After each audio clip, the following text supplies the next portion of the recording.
الاقليات طبعا دول مواطنين درجه ثانيه. ليه؟ لان هم بيؤمنوا بحاجه خطيره جدا، ان الاسلام جنسيه، فبالتالي هم بيجردوا المواطن اللي نشأ من آلاف السنين.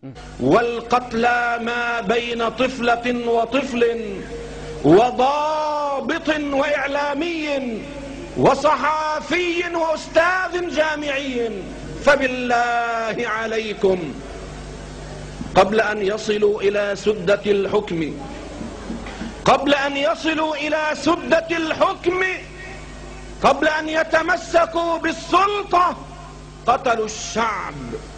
هذه الأحزاب تخاطب المؤمنين وترعى المؤمنين مش المواطنين، تخاطب المؤمنين. الحجاب عندهم مش معيار للحرية الدينية الشخصية، لا، معيار للفضيلة والحشد، مش معيار كثير من المسلمات الفاضلات مش محجبات، لكن هو عندهم الحجاب معيار للفضيلة. لاحظ العداء للغرب بشكل عام وللعالم، هم في حالة قطيعة. وبعدين تيجي الفتوحات الكبيرة جدا، هنفتح إيطاليا، هنفتح إيطاليا، والله هنفتح إيطاليا، إيطاليا والله هنفتح إيطاليا، وهنخش أوروبا، حتى أمريكا يا شيخ سالم، والله حتى أمريكا الشمالية ولا الجنوبية، الشمالية والجنوبية. Il est là le seul problème majeur de cette affaire-là. C'est anti-occidental veut dire antidémocratique, anti-liberté, anti-femme libre, anti-constitution, anti-technologique, un certain nombre de choses très importantes. Il refuse le modèle occidental. Il est là le vrai problème. حالة قطيعة مع تكفير الخصوم. أقول لك تكفير الخصوم، هم يكفروا بعض. عارف أربكان رئيس وزراء ورئيس حزب الفضيلة أردوغان، عارف قال على أردوغان إيه؟ نعم، ابن الخنزير. وقال على أردوغان، قال على حزب العدالة والتنمية، من يصوت لحزب العدالة والتنمية يحجز تذكرة إلى جهنم. فكان فكر التكفير القائم على ما قاله سيد قطب محركهم على أفعالهم.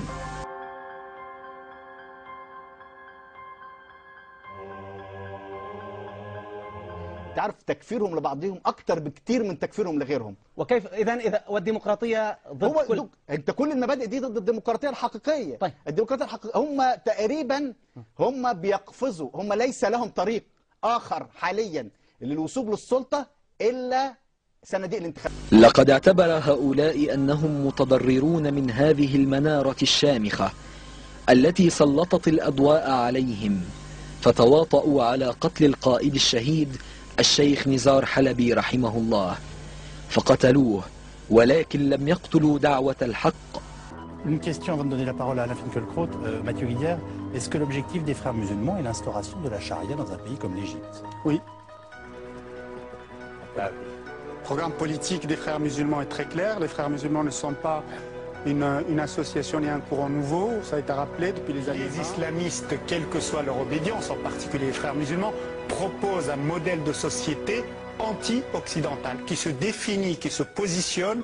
Nous avons tous envie de croire que ces révolutions, pour qu'elles restent uniques, parviendront à éviter l'écueil des précédents mouvements de libération nationaliste arabe, l'antisémitisme. عقدتك في اليهود واحد انهم كفار، اثنين انهم اعداء، مش اعداء عشان يحتلوا فلسطين، وانما هم اعداء ولو لم يحتلوا شيئا. كل الدنيا تعيش نسمة حرية.